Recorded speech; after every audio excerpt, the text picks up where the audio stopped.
Hello and good morning to all of my dear students. Welcome back to this new video lecture with the new concept of force and the laws of motion with your केसिया ma'am. ठीक है बेटा, तो चलो start करते हैं आज का ये वीडियो लेक्चर कुछ नए कंसेप्ट के साथ. तो जैसे कि आपको पता है हमने हमारा टॉपिक स्टार्ट किया है कौन सा, न्यूटन्स लॉज ऑफ मोशन. और इन न्यूटन्स लॉज ऑफ मोशन में लास्ट वीडियो लेक्चर में हम लोगों ने फर्स्ट लॉ ऑफ मोशन के बारे में देखा था. Everybody remain in state of rest unless compelled by the net external force act on it. याद है ना आपको?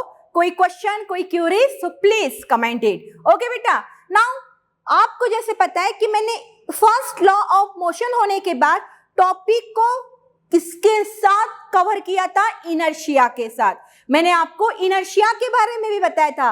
Inertia of rest, inertia of motion and inertia of direction. तो लास्ट वीडियो लेक्चर हमारा इन्हीं टॉपिक के साथ खत्म हुआ था. आज का video lecture Newton's laws of motion के सेकंड लॉ के साथ. लेकिन उस लॉ के पहले हमें एक नया टॉपिक पढ़ना है and the topic is what? Momentum. तो चलो बेटा टॉपिक स्टार्ट करते हैं, मोमेंटम ऑफ बॉडी. लेकिन टॉपिक मोमेंटम ऑफ बॉडी ये बताने से पहले मैं आपको बताना चाहती हूँ मोमेंटम का एक सिंपल सा मतलब. मोमेंटम का मतलब होता है motion contained in a body. Momentum का मतलब होता है बेटा motion contained in a body. जब कोई बॉडी मोशन में होती है उस समय उस बॉडी के अंदर में जो कंसेप्ट हम ले सकते हैं उसे ही हम लोग कहेंगे मोमेंटम. चलो, it is observed experimentally that the force required to stop a moving object, you know very well, अगर किसी मूविंग ऑब्जेक्ट को मुझे रोकना है तो मुझे उस मूविंग ऑब्जेक्ट के ऊपर में क्या अप्लाई करना पड़ेगा बेटा? फोर्स अप्लाई करना पड़ेगा. And that concept depends on the two factor. Number one, mass of the body. बहुत ज्यादा हेवी बॉडी अगर है, ऊपर से वो मोशन में है, तो उसके ऊपर उतना ही अमाउंट ऑफ फोर्स अप्लाई करना पड़ेगा उसे रेस्ट में लाने के लिए. और दूसरी बात, इट्स वेलोसिटी, और वो कितने मोशन में है. सिंपल सी बात है बेटा, अगर एक मोटा हट्टा कट्टा आदमी है, ठीक है, और अगर वो मोशन में है तो उसको रेस्ट पोजीशन पे लाने के लिए मुझे फोर्स भी उसी के बराबर का अप्लाई करना पड़ेगा. उसके बाद अगर वेलोसिटी बहुत ज्यादा है, फास्ट मोशन है, तो ऑब्वियस है उसके हिसाब से उसके ऊपर फोर्स अप्लाई करना पड़ेगा. तो इन्हीं कंसेप्ट के ऊपर में डिपेंड करता है मोमेंटम. क्या डिपेंड करता है बेटा? मोमेंटम. सो मोमेंटम मतलब motion contained in a body, and momentum this term is totally depends on the mass of the body and its velocity. Now, next point, a body in motion has momentum. क्या कहा था हमने आपको? Motion contained in a body, that is the momentum. The momentum of a body is defined as the product of its mass and velocity. Momentum का एक simple numerical formula, product of mass and velocity. If m is the mass of the body and v is its velocity, then linear momentum of the body is defined numerically vector p equal to m into vector v, where m is the mass, which is a scalar quantity, v is the velocity, which is the vector quantity, and the momentum is also a vector quantity. So vector p equal to mass into velocity. This is the formula to calculate momentum. So got it? Number one, definition of momentum, the motion contained in a body. Momentum depends on, yes, bolo, mass of an object as well as its velocity. Numerical formula to calculate momentum, mass into velocity. Now, let's see here. Yes, these are the pendulums. And number 1 and the number 5th. Okay, all these pendulums are in, all matlab sabhi nahi. Number 1 and the last one are in motion. That means they have the momentum, they possess the momentum. आई बात समझ में? उसके बाद में अगर मुझे momentum calculate करना है तो सबसे पहले मुझे इनका लेना पड़ेगा मास, और फिर बाद में इस जे वेलोसिटी के साथ मोशन परफॉर्म कर रहे हैं, वो वेलोसिटी, तो मुझे मिल जाएगा इन पेंडुलम का momentum. This is the momentum of a body. Now the next concept is the Newton second law of motion.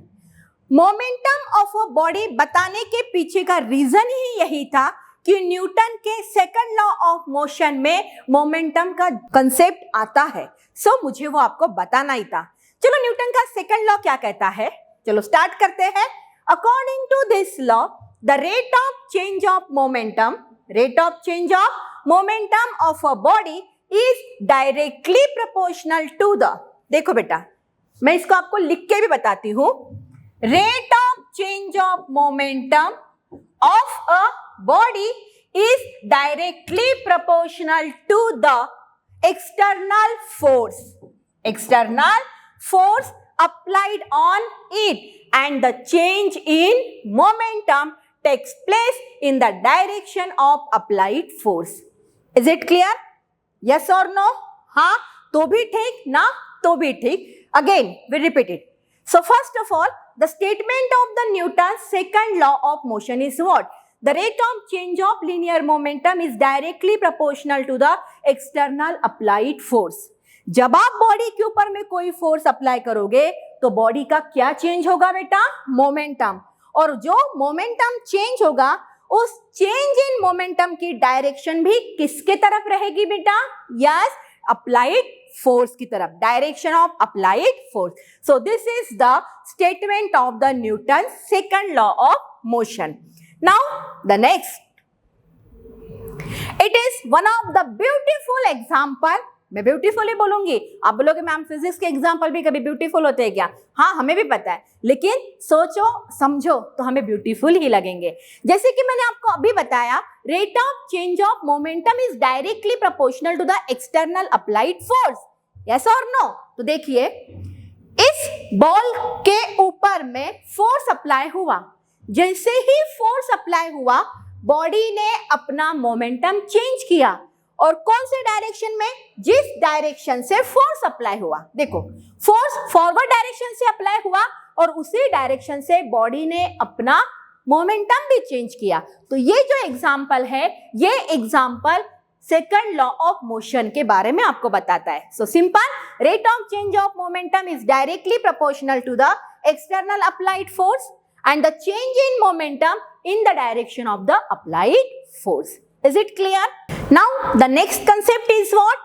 Impulsive force. Okay बेटा, अब देखो आइए, तो उस समय मैंने आपको न्यूटन्स के सेकंड लॉ ऑफ मोशन के बारे में बताने से पहले मोमेंटम के बारे में बताया, क्योंकि उसका involvement second law of motion में था. अब मुझे आपको इंपल्सिव फोर्स के बारे में बताना है. ये भी एक one of the type of force ही है. और देखो बेटा, ये सभी छोटी छोटी चीजें, छोटी छोटी बातें आपको कहीं ना कहीं आगे में बहुत काम में आने वाली है. सो उसी के लिए मैं आपको इन चीजों से बिल्कुल रूबरू करवाना चाहती हूँ. अब देखो impulsive force, actually there are so many types of forces, और वैसे भी मेरा टॉपिक ही वही है, force and the laws of motion. तो मैं आपको जब चाहे तब कहीं ना कहीं किसी ना किसी फोर्स से मिलवा सकती हूँ. तो चलो आज मैं आपको मिलवाती हूँ और एक नए फोर्स को, नए फोर्स के साथ, that is the impulsive force. So first of all, what is the meaning of impulsive force? चलो ये जो कुछ भी है उसके पहले मैं आपको एक लेटेस्ट एग्जांपल देती हूँ. फिलहाल आईपीएल चल रहा है, यू नो क्रिकेट देखना तो जनरली बहुत से स्टूडेंट्स पसंद ही करते होंगे, boys as well as girls also. ठीक है, क्रिकेट में बॉलर बॉलिंग करता है, बैट्समैन बैटिंग करता है. जब बॉलर बॉलिंग करता है, एट दैट टाइम बैट्समैन का पूरा ध्यान बॉलर के बॉल की तरफ होता है. बॉलर का बॉल आता है और बैट्समैन उसको हिट करता है.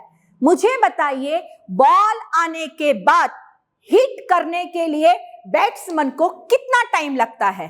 कितना? बहुत ही माइनर टाइम, बहुत ही कम समय में बैट्समैन बॉलर के बॉल को हिट करता है. तो कम समय में, और उसके बाद होता क्या है, उतने ही कम समय में एक तो बॉल बहुत आगे जाता है, 6 भी हो सकता है, 4 भी हो सकता है, आउट भी हो सकता है, वो जो कुछ भी हो, व्हाटएवर इट में भी, उसे हमें कुछ लेना देना नहीं है। हमें बस इतना देखना है कि बहुत ही कम समय में बैट्समैन ने बहुत बड़ा फोर्स अप्लाई किया, जिसकी वजह से बहुत बड़ी एक्शन हुई, and that force is known as the impulsive force. बहुत ही कम समय में होने वाली क्रिया, होने वाला concept, that is due to the impulsive force. शायद आपको आगे के कुछ एग्जाम्पल से भी ये बात समझ में आए, ठीक है। तो चलो सबसे पहले इंपल्सिव फोर्स का मीनिंग समझ लेते हैं। An impulsive force is a very great force acting for a very short time on a body. ये एक बहुत ही बड़ा फोर्स है जो बहुत ही कम समय के लिए बॉडी के ऊपर एक्ट होता है, so that the change in the position of the body during the time the force acts on it may be neglected। मतलब बॉडी के ऊपर में बहुत ही कम समय में एक फोर्स एक्ट होता है, जिस फोर्स के बाद बॉडी की कंसेप्ट ही चेंज होती, बॉडी बहुत जबरदस्त मोशन में आता है या कुछ भी हो सकता है, और उस एक्शन के सामने फोर्स का कंसेप्ट निग्लिजिबल है। मान के चलो बॉलर ने बॉलिंग करने के बाद अगर बैट्समैन ने 6 मार दिया, तो फोर्स वो कितना लगा रहा है, उसके ऊपर ध्यान किसका गया, ध्यान तो सबका इसके ऊपर गया ना कि उसने 6 मारा। समझ में आया, उसने कितना फोर्स अप्लाई किया ये किसी ने नहीं देखा, उसने सिर्फ, सबने क्या देखा कि उसने क्या मारा, 6 मारा। That is the impulsive force, इसीलिए इसको बोलते हैं it's a great force, you know. Okay, now next the blow, इसके example, the blow of a hammer, the blow of a hammer. Let's see here, दिख रहा है आपको? यस, यहां पे देखिए, हैमरिंग से होने वाला concept for a very short time, आप कितना अमाउंट ऑफ फोर्स अप्लाई कर रहे हो उसे कोई नहीं देख रहे, लेकिन हैमर की वजह से जो कंसेप्ट होगा, नेल अंदर जाना, किसी ऑब्जेक्ट को पर्टिकुलर शेप में लेके आना, वो सबने देखा। आपने उस हैमर की हेल्प से कितना फोर्स अप्लाई किया वो किसी ने नहीं देखा, उसकी वजह से क्या हुआ वो देखा। सर पे मारा, सर फूटा, वो देखा, कितने जोर से मारा ये किसी ने नहीं देखा। That is the concept of the impulsive force. I am just joking, okay. So you know very well बेटा, ये बहुत ही शॉर्ट इंटरवल ऑफ टाइम में होने वाला कंसेप्ट है, इसी को हम लोग बोलते हैं इंपल्सिव फोर्स। तो जो एग्जाम्पल मैंने अभी आपको दिया, क्या था बेटा वो example? The blow of a hammer. Second example, the collision of 2 billiard ball. आपको बिलियर्ड गेम के बारे में पता है? यस, जस्ट लाइक अ कैरम, बॉल्स होते हैं, स्टिक होती है, टेबल होता है, and yes right, this is the billiard game.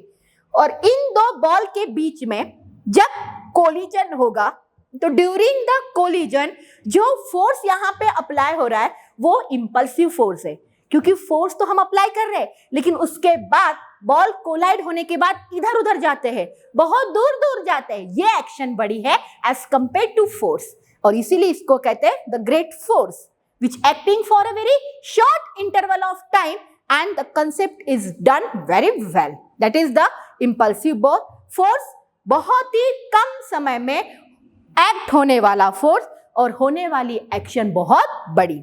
समझा बेटा? तो ये था बेटा इंपल्सिव फोर्स के बारे में। Now the next concept is Newton's third law of motion. This is the last laws of motion of Newton. Newton का थर्ड लॉ। अब थर्ड लॉ शायद आप सबको पता होगा। यस, किसी को चाटा मारो तो ऑब्वियस है वो भी आपको चाटा ही मारेगा, जैसी एक्शन वैसी रिएक्शन, सिंपल सी बात है। That is the Newton's third law of motion. Okay, it states that to every action there is equal and opposite reaction and they act on 2 different objects. Yes, they act on 2 different objects. एक बात सही है बेटा, हर किसी action के पीछे क्या होती है? रिएक्शन। ये बताता है हमको न्यूटन्स का थर्ड लॉज ऑफ मोशन।